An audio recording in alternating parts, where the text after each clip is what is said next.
braces for Sally, acupuncture, LASIK surgery. In fact, it's all qualified medical. There's literally 4.5 things that are not qualified. And what is not qualified? These 4.5 things are pretty reasonable. We cannot deduct unnecessary cosmetic surgeries. Boo-hoo. We cannot deduct illegal operations to treatments. I fully understand that. I get specific here, which leads me to believe that likely somebody tried. So just so you know, we cannot deduct dance lessons or maternity clothes. All right? Now, the half. We cannot deduct health club dues to remain fit, but if prescribed by our physician for weight loss or physical therapy, they are included in the 105. So let me show you what this actually means, okay? When we know what we're doing. So we install the 105 medical reimbursement program. Now, rather than having little to no deduction or benefit, right? Same numbers here. Now what happens is that we no longer have two separate numbers appearing randomly in the return producing little to no deduction.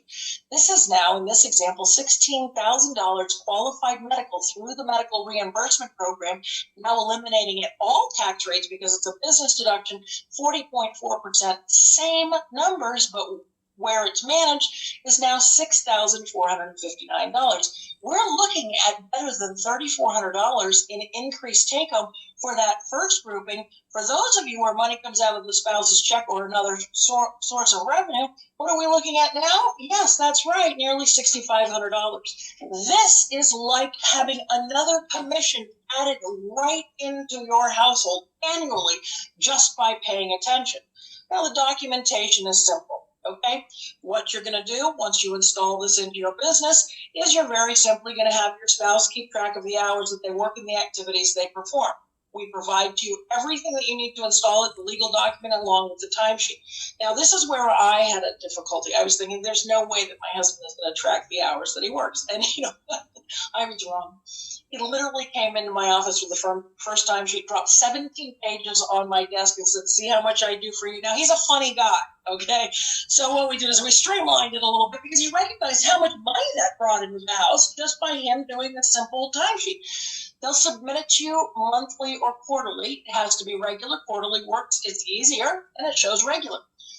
You're not reimbursing them for the hours that they work. You're reimbursing them for being available to you 24/7 when you need that assistance. The timesheet just shows that they are doing stuff. Now, they submit the timesheet to you. They're going to include any paycheck stubs showing money coming out or premiums being paid out of pocket, right? Now, remember, you're reimbursing this person not only for their medical, but also their spouse and the dependent children. So even if the spouse, which could be you, has another form of revenue that's coming out of a check, it's going to still be reimbursed. Now, you're going to write a check from the account you use for your business. It doesn't have to be a business account. Has to be a separate account because that's how you should run your business anyhow. They can be a signer on the account, but this is where your business is run out of. You write a check to them, they deposit in the family's personal account, and now you qualify to take it in your Schedule C employee benefits programs. Self-tax preparation software program won't let you do it. Accountant just plugs the number right in. Now, for those of you that are unmarried, okay, we addressed the no-hassle spouse, which happens to be my favorite option because there are no limits, right? What happens with the C corporations is the C corporation is just told by the 105 to pay directly to the carrier for health insurance, dental insurance, and long-term care. Any out-of-pocket expenses, including Medicare when the time comes, are reimbursed to you, the employee, not taxable to you, the employee, fully deductible to the corporation under employee benefit programs. Now, you also see there work for hire exchange. This does have limits. It's typically for the younger taxpayer. They would install it into their business. Another realtor, younger, would install it into their business. They set a limitation that would be equal to, and they do a like-kind exchange, helping each other out and then reimbursing accordingly to those limits for medical only. Okay, so that's the only thing that you can't use in today's program, but you need to know it's there. It's been there since 1989. How many of you even knew that this was available? I find maybe 1 in 1,000, if they haven't been through the program in your industry, knows about it. And that's where it's really scary. This is something that you can do. Now, this is a segment that's going to help you with what you have done and then also what you're doing moving forward. This is really designed in this program to reorganize what you did in 2019 and then be prepared for what you're doing in 2020.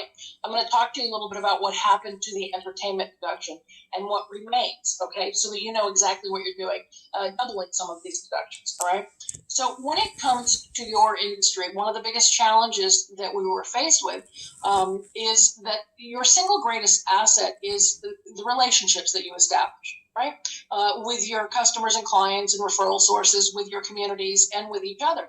And so the entertainment deduction always promoted this relationship building, right? I mean, you could deduct theater, sporting events, golf, tennis, skiing, dinner, movies. All of these things were deductible while you were establishing the relationships. You could have some fun too, and then tax reform comes along and completely eliminates the entertainment deduction.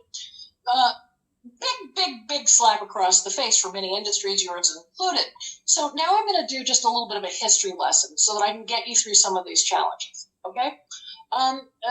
Best way to teach this. So in the 80s and the 90s, the form that we used to complete our returns had 63 lines on it. It was multiple pages, though, because it gave a lot of clear guidance, and it helped the tax payer and tax preparer because of all of this. Now, of these 63 lines, there were two byline items. One of them was an entertainment deduction, and one of them was a meals deduction. Now, the entertainment deduction in the early 80s was for 80%, the meals deduction 50%. We get to the 1986 Reagan-era tax cuts, and the entertainment deduction came down from 80% to 50%. Now, we fast forward to the 1997 Tax Reform Act, where part of the selling point was, well, we're going to go ahead and we're going to give you a simpler form. Now, of course, they created a bunch of new schedules, and they were going to get it on one page, which they did with 79 lines front and back. So they got rid of some of the antiquated lines no longer useful. They consolidated, right? They added.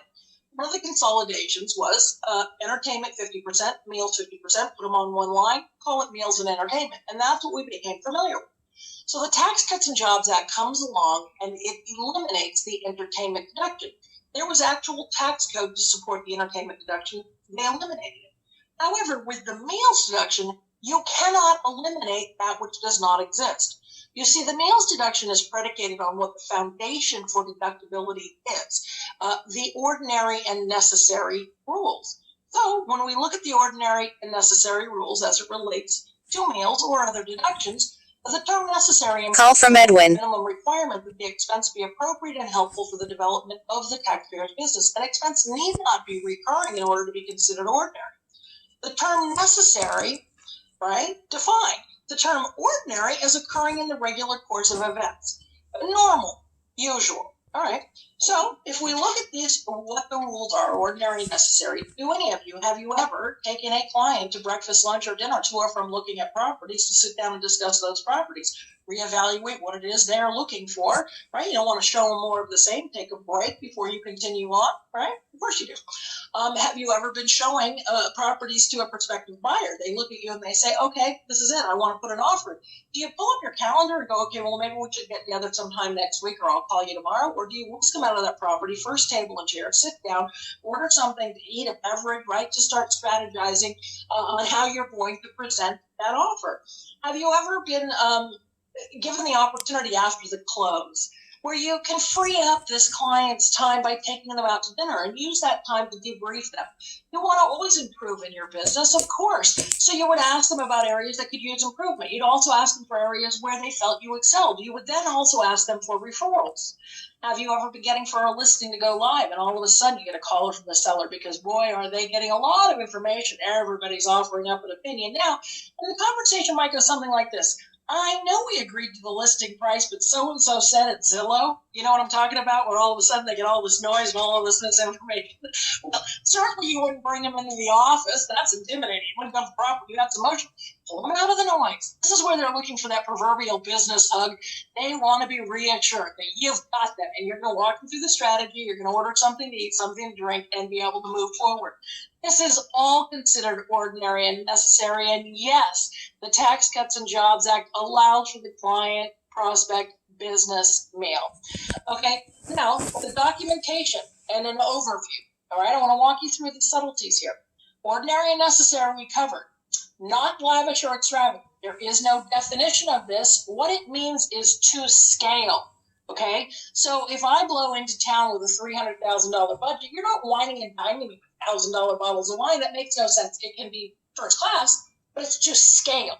Okay, is your presence required? Listen, I do these huge programs and it never fails in this segment. I get somebody in the back that screams, "Do I have to be there?" The answer is yes. Okay, so what have we done? Where are we going? Current or potential.